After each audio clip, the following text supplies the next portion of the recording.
Canada may soon see what kind of tweaks President Trump wants to make to the NAFTA agreement. Trade talks between Mr. Trump and the Liberal government are due to start soon. Our next guest says the dairy sector supply management system isn't helping Canada and should be used as a bargaining chip with the United States, in part to preserve access for the softwood lumber industry. And joining us now, Alexandre Moreau, public policy analyst at the Montreal Economic Institute. Thanks so much for coming on the show. Hey, my pleasure. So you think that, I mean, America is a huge food exporter, a huge dairy exporter, and you think they would be, and they have in the past, complained about supply management. You think Canada should be prepared to sacrifice it? Yeah, actually, it's not a sacrifice. We would actually relieve ourselves from a very expensive system because it keeps the prices higher for the Canadian consumers.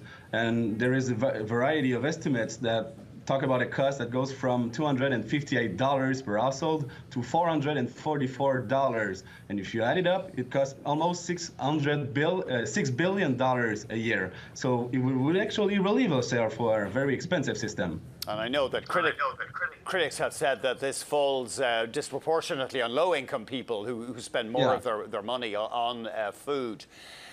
Exactly. You think it should be used? Would you advocate dismantling the supply management system or rolling it back? Because obviously it's tricky. Farmers have paid tens of millions of dollars for their production quotas. Yeah, there is legitimate concerns from the dairy producers and even in the eggs and poultry industry. But we have to reassure them and say that we would give them a transition of maybe 5 to 10 years period.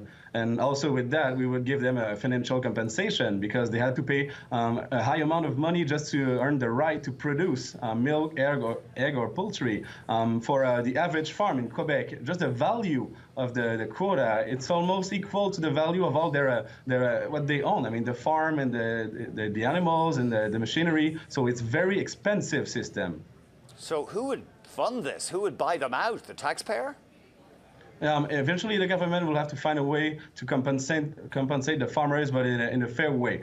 Because, I mean, some say that we shouldn't abolish the supply management because we would have to compensate the farmers. But, I mean, how long can we afford to keep a system that costs us $6 billion a year? So, and it's not only we also have to keep in mind that the Canadian producers also pay the cost of those protectionist measures because we see a growing demand for dairy products around the world, but they are trapped in the Canadian system because they cannot export their products. So they only have to produce the same amount that we consume domestically. So, I mean, if we just open the borders, we would give the opportunity to the most productive farmers to grow their production and to be more productive.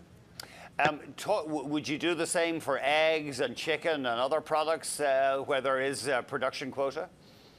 Yeah, absolutely. Not only the dairy industry, but also eggs and poultry. It's basically the same system, so it's the same logic, and we shouldn't protect a system like that. And the only reason, really, that we still have it 50 years since its introduction is there is a strong political pressure, and those groups who, I mean, trade barriers and tariffs only benefits a small number of people at the expense of the vast majority. So those small groups, they have a really strong incentive to protect those measures and keep benefiting from it. So politically, it's very hard to get rid of such a system. But I mean, for once, I think the Canadian negotiators, when they sit at the table with Donald Trump, his administration team, I think we should put it on the table and for once think about the Canadian consumers, but also about the American consumers, because tariffs on Canadian softwood would be very expensive for home buyers in the United States.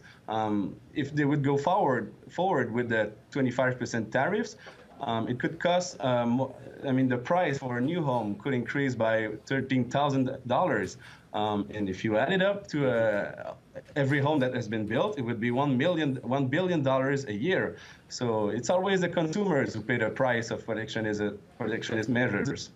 And just finally, so lumber, you think lumber is important enough to make this concession to the Americans? Yeah, I mean, it's $7.5 billion a year that we export only to the U.S. market. And this market is supporting almost 25,000 jobs in Canada. So it's very important. I mean, it might not seem like a huge number, but if you look at every specific region, a small village or municipalities, I mean, there is a lot of them who we rely only on this industry. So it will be very dramatic if we would lose those jobs. Alexandre, we'll have to leave it there. I'm sure we'll get some kind of response from the dairy industry. Really appreciate it. Hopefully. Thank you. Alexandre Moreau, Public Policy Analyst at the Montreal Economic Institute.